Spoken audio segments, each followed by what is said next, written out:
ఒక చిన్న గ్రామంలో అందమైన పొలాల మధ్యలో ఒక ఇంట్లో ఒక గోడ మీద ఒక బల్లి ఉండేది. అది అందమైన మచ్చలతో అన్ని బల్లుల కంటే ప్రత్యేకంగా చూడముచ్చటగా ఉండేది.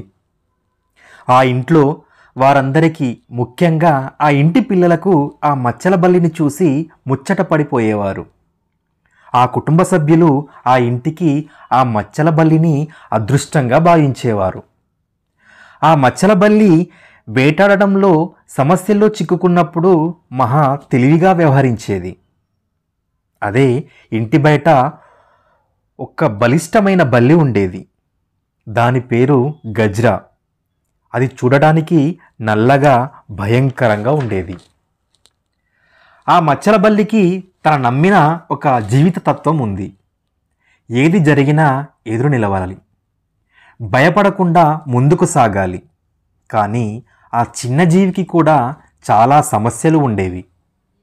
వాతావరణ మార్పులు, పెద్ద జంతువుల బెడద, ఆహారం వెతుక్కోవటం, all challenges that tested its resolve. ఒకరోజు రాత్రి బాగా వర్షం పడుతుంది. ఆ ఇంటి పెద్ద తొందరగా తలుపులు మూశాడు. ఆహారం కోసం బయటకు వెళ్ళిన ఆ మచ్చల బల్లి బయటి గోడపైన ఉండాల్సి వచ్చింది. ఆ బయటి గోడల మీద మచ్చల బల్లిని చూసి, గాజ్రా, ఇది నా ప్రాంతం, ఇక్కడ నువ్వు ఉండకూడదు అని ఆ మచ్చల బల్లితో గాజ్రా వాదిస్తాడు. ఇతర బల్లుల మీద పెత్తనం చేయడం గాజ్రా ఏకైక లక్ష్యం. ఎవరు ఎక్కడైనా ఉండొచ్చు, ఇది నీ ప్రాంతం, నా ప్రాంతం కాదు అని ఆ మచ్చల బల్లి గాజ్రాకు ధీటైన సమాధానం ఇచ్చింది. ఆ మాటలకు గాజ్రా కోపంతో ఆ మచ్చల బల్లిని కొరకడానికి వస్తాడు. ఆ మచ్చల బల్లి సాహసవంతంగా గాజ్రాను ఎదిరించి అక్కడ నుండి వెళ్ళిపోతుంది. తెల్లవారి మరుసటి రోజు ఆ ఇంట్లో శుభకార్యం జరుగుతుంది. ఆ ఇంట్లో పిండి వంటలు, తీపి పదార్థాలు చేస్తూ ఉంటారు. కొద్దిగా తీపి పదార్థం ఆ మచ్చల బల్లి మీద పడుతుంది. ఆ రోజు రాత్రి గోడ మీద ఉన్న మచ్చల బల్లిని చీమలు చుట్టుముడతాయి. మచ్చల బల్లి ప్రాణం పోయే పరిస్థితి ఏర్పడుతుంది. అపాయంలో ఆ మచ్చల బల్లికి ఉపాయం వస్తుంది. తన తోకను అక్కడ వదిలి ప్రాణాలతో బయటపడుతుంది. మరొక రోజు రాత్రి బీభత్సమైన గాలులతో భారీ వర్షం కురుస్తుంది.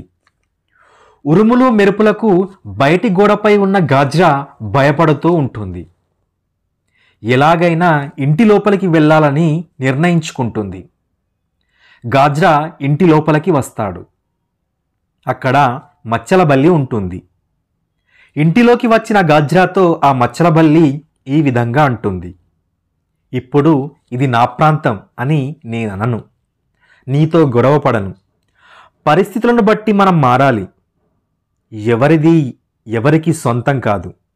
అహంకారాన్ని వీడితేనే రేపటి మంచిని చూడగలమని ఆ మచ్చల బల్లి గాజ్రాతో అంటుంది. అప్పుడు గాజ్రా ఆ మచ్చల బల్లి మాటలకు పశ్చాత్తాపడుతుంది. నేను ఎవరికి ఏ హాని చేయను, మనమందరం కలిసే ఉందాం అని గాజ్రా ఆ మచ్చల బల్లి స్నేహంగా ఉంటాయి. మరుసటి రోజు టీవీలో ఆ అరుదైన మచ్చల బల్లి గురించి వార్తలు వస్తుంటాయి. అలాంటి బల్లిని తెచ్చి ఇచ్చిన వారికి ₹1,00,00,000 ఇస్తామని ఒక సంస్థ అంటుంది. ఆ వార్త చూసిన కుటుంబ సభ్యులు ఆనందానికి అవధులు ఉండవు. దాన్ని పట్టుకొని వాళ్ళకి అప్పగిస్తే మన కష్టాలన్నీ దూరం అవుతాయని ఆనందపడుతూ ఉంటారు. ఆ వార్తను ఆ మచ్చల బల్లి వింటుంది. నా వల్ల ఈ ఇంటి సమస్యలు నెరవేరుతాయా? ఇన్ని సంవత్సరాల నాకు ఈ ఇల్లు రక్షణను ఇచ్చింది. ఈ ఇంటి వారి కోసం నేను త్యాగం చేయలేనా? ఖచ్చితంగా చేస్తాను అని ఆ మచ్చల బల్లి మనసులో అనుకుంటుంది. ఆ ఇంటి కుటుంబ సభ్యులు అందరూ ఆ బల్లిని వెతుకుతూ ఉంటారు. ఆ ఇంటి పెద్ద ఆ మచ్చల బల్లిని పట్టుకొని ఒక చిన్న బోనులో వేసి ఆ సంస్థ ప్రతినిధులకు ఫోన్ చేస్తాడు. వాళ్ళు వచ్చి ఆ మచ్చల బల్లిని తీసుకొని ₹1,00,00,000 నగదుని ఇచ్చి తీసుకెళ్తారు. తన స్నేహితుడు నన్ను విడిచి వెళ్తున్నాడని గాజ్రా బాధపడుతూ ఉంటుంది.